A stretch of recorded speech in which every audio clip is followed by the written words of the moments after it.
You alone are the world. You alone are the world.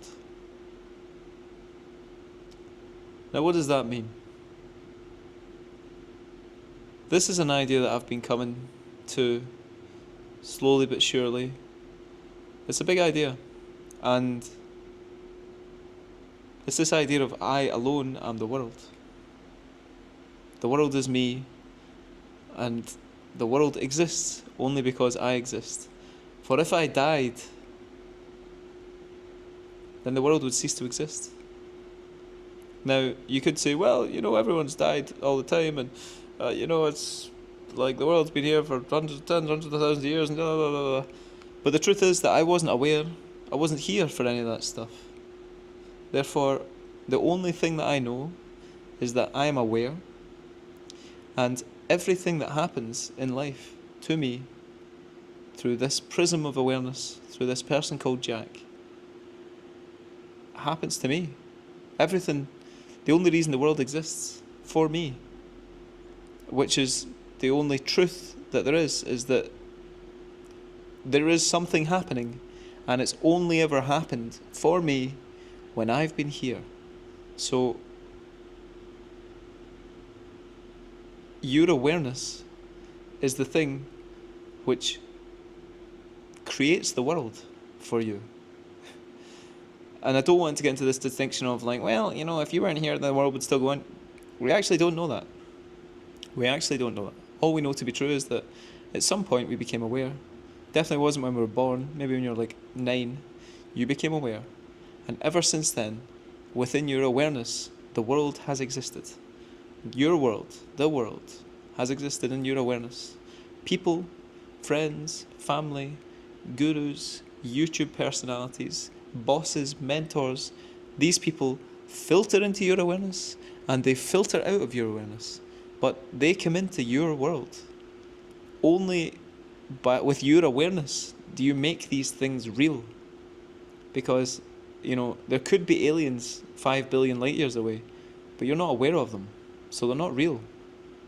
You know that way when you go into an Airbnb and maybe you're there for 3 days, and on the third day you notice, above the bed there's a painting of a beautiful sunflower. Well, the truth is that sunflower did not exist for you before. It didn't exist. You weren't aware of it. And you could say, well, it was always there, but there's a distinction between this idea of it was always there and the truth of the matter, the absolute truth of your experience was that didn't exist for you. Now it does because you're aware of it. And the same goes for everything in the world. The world filters into your experience. Without you, it wouldn't exist. That's the truth. When I die, the world stops. When you die, the world stops. That's it. Therefore, you alone are the world. And what that means is that your experience, your awareness, not only is this the awareness that everyone taps into, but it is the only awareness through which reality happens for you. Does that make sense? The idea that people around you have an awareness that you assume that in their world it's the same as your world, you actually don't know. It's an assumption. It's an idea in your mind. The truth is that all you know is this awareness. And this awareness gave birth to the world. Because without your awareness, the world would not exist. When you shut your eyes and go to bed at night, the world stops. When you open your eyes and become aware, the world begins. So when you die, the world's going to stop. Obviously, that sounds obvious, but the point is that this idea of you alone are the world, I think, is the root of true spiritual power, which is to recognize that you are the sole heir to the entire universe. This might sound fucking mental, but all you know is the experience, the awareness which is happening through you. That's it. Therefore, you are the sole heir to the entire universe. The entire world is yours, because without you, the world would not exist. And it's just such a big thought. So I've been thinking about this today as I go about my day. Thinking about this idea of What is there to be afraid of? Because the world is mine. What is there to be afraid of? I create the world. This might sound like gone off the deep end, but these things are experiments that you do in your mind. These are different perspective shifts, different awarenesses that you try out in order to see what effect it has on your perception, because your perception changes depending on how you look at it, depending on the perceiver.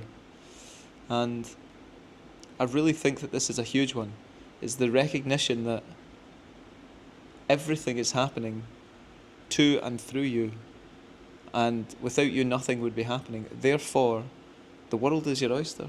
Therefore, everything in the world is yours because you are the world. Therefore, there is nothing to be afraid of. Therefore, you have ultimate power because people are just appearing in your world and then leaving your world. So why would you give anyone else power when it's your world that they appear in? You know what I mean? And this doesn't make you some megalomaniac. It just makes you stop dissipating your energy by considering other people before yourself, by ceding your power to other people, because you recognize that you are the ultimate power. You are the ultimate authority in your world, because it's only you. They exist in your world. Why would you give them power? You get what I mean? So yeah, that's an interesting one that I've been thinking about today, and I think it really has the taste. It really feels like I'm tapping into some deep truth that is a limitless source of energy when you go into this you are the world idea. You alone are the world. I think at the bottom of that you really hit the core of it. So yeah, I'll keep you updated on what's happening. Here's me, a man who simultaneously needs a haircut and is balding with a shite moustache, saying that he is the world. Hope you're having a lovely day. Thanks.